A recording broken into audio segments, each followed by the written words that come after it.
At about 6:15 yesterday, a gentleman was walking to his vehicle, and he was approached by somebody who pulled a gun on him.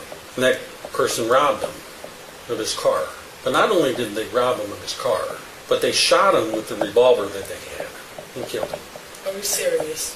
This is one of those moments in your life that this is important. Yeah. Like I said, I be with my guys, and I don't know what the they be into. Yeah. We arrested somebody that was in that car, and he came in and laid the whole thing out. That person that was robbed and killed was a Cleveland police officer. Bartek was off duty then, and McLeod did not realize he was a police officer. You need to get out in front of this, okay? Because you're in a tough spot. And right now, you need to help yourself. I don't believe that the intent was to kill somebody.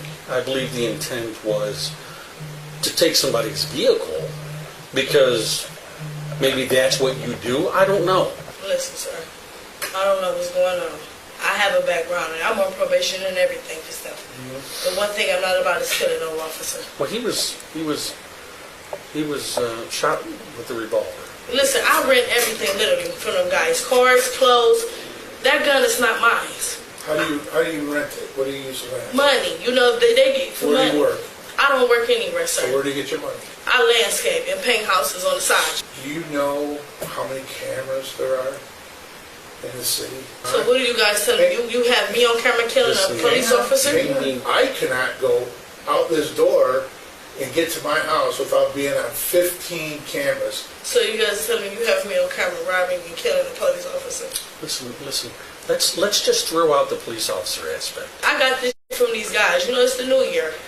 The cars, the gun. Yeah, it was a go. So you got the guns in the car from people that you don't know the name of? Right. I don't even know the guy you have in custody. I don't know his name. Oh, he knew yours. Yeah, he's a friend of Sid's. I read Sid's apartment. Well, how do you know who he is then? No, I don't. That's the Sid friend. How do you know who had the car? You have no idea. Listen, I got the car from them. From who? Sid and his friends. Well, then how did his friend get back into it? They asked me to get something out of the trunk of one of the cars I had. That's why y'all seen all the keys. Where did that happen? This happened all over. Listen, and I'm telling you the truth. I'm willing to work for you. You tell me where this happened, where this trunk thing happened, and we'll go investigate that. We'll go prove one way or the other with the cameras down there. But understand this. We're going to get to the truth. Everything that you tell us, we're going to check up. I was supposed to rent a car. I don't even have any cash on me because I actually paid my money. I even gave my friend up in the truck having custody. We hopped in with each other to go boy hopping. Where did you get that car? I got that car from Sid's friend. When? It was about 7 to 8 o'clock. We were just shooting a gun in the projects. Yeah. Because it was New Year's, you're shooting the guns that were in the car in the projects? Yeah. How many times did you shoot them? Twice. Floyd is smart enough not to bother denying that she had the gun in her possession and even shot it. She tries to pass it off as part of a New Year's celebration. How old? I'm 18 years old. You're 18 years old. You have any kids? No.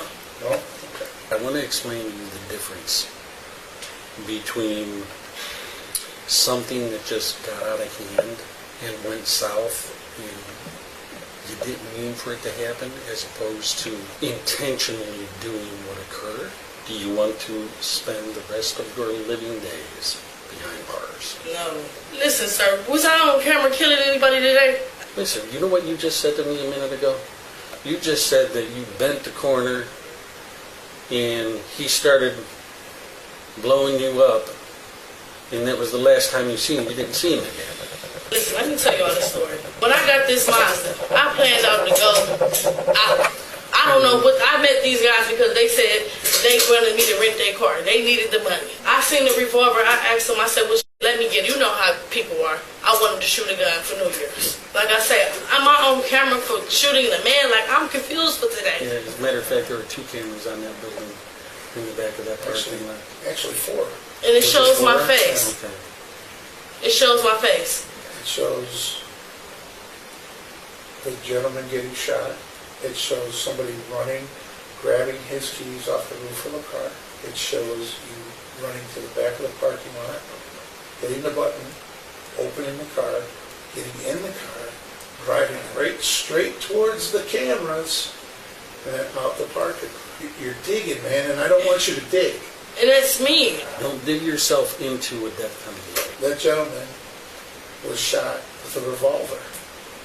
And yes, The bullet is still in him, so we are going to have the bullet. Is that going to match the bullet that comes out of that one of those guns that we got out of your car? The car that you were in? maybe. Yep. Maybe. This is not my gun. I just got the tonight. What do you mean it's not your gun? It's not. Can't buy guns or anything. I'm 18 years old. Where'd you get the gun from? I got it from Sid Freedom, who got caught with the car. I want to know where you were physically in the world when he handed you that gun and said, yeah, go ahead and shoot for New Year's. We was on 134th and Kent. 134th and Kinsman. Yes. In what car? I was at Diane's green car. Did you just tell us that you don't know if that gun is the same gun that killed that person? If I didn't kill this person, you guys. Finish it up. Finish the sentence up. Like, it's not a sentence. That gun I got from him. McLeod keeps focusing on where she got the gun and the fact that it wasn't hers. The important issue is what she did with the gun, whether it was hers or not. So around 6:15, this incident occurs. Yes. Okay? Around 6:20, Cedric messages somebody and said, my sister got a Mazda to trade for the car unit. Right. They're told to meet down on 40th. At 6:20, 6:21, you had the Mazda. Right. Okay, does that sound about right? Yes. Okay. 6 minutes after this guy was shot, you had the vehicle. This is what I'm trying to explain to you. Don't bury yourself into a death penalty case. Don't do that. Was I on camera, me stealing this car? Was my grade showing? Was isomer that I have on this yellow jacket and everything? I never drove this Mazda. We're going to ask you to submit to a DNA sample voluntarily if you want. If not, we're going to get a search warrant and we'll get it from you. Okay, so we're going to get your DNA. So my DNA is on this man. We're going to find out. We're not saying that you physically attacked this guy. Maybe he was trying to disarm you and you got away, and when you pulled away, the gun went off. We think you went up there to rob that guy, and he came after you to get the gun out of your hand because you're a 5'4" female, which, by the way, is the exact same height. You know how we found that out? Because we measured how tall the minivan was that you guys were next to. And the person that did this, you, was exactly 5'4" to 5'3" inches. We didn't just pick your name out of a hat. Somebody led us to this. Some evidence led us to this. The videos led us to this. Sir, is this me on camera? Like, do y'all have any footage? Yes, it is. It is. It's my face. Yes. My face is on this camera. You know what's more important than having your face on camera? Is your DNA. The fact that DNA evidence may tie her to the case has left McLeod shaken. Her chances of walking away from this are growing increasingly slim. So is that what happened? It just got out of control? And I'm sorry that happened to you. Sorry, it happened to you. You probably didn't know until the police stopped you that he was being shot. Did you? No. Did he tell you he was a police officer? What did he say to you? I don't remember.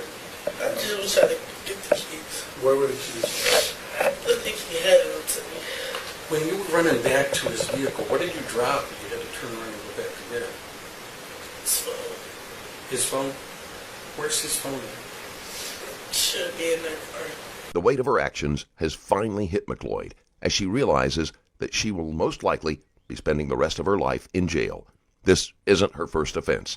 She has killed someone, so leniency is unlikely. Several people were in the car with McLeod, but were not involved in the shooting. They pled guilty to lesser crimes and faced light sentences. Tamara McLeod was charged with aggravated murder, felonious assault, aggravated robbery, grand theft, having weapons under disability, and theft while being acquitted on an additional aggravated murder charge. Bartek's family did not choose to press for the death penalty, believing that McLeod should not die for her crimes. Instead, she was sentenced to life in prison. While she will eventually be able to apply for parole, McLeod will most likely be in her 70s due to the consecutive penalties for her crimes.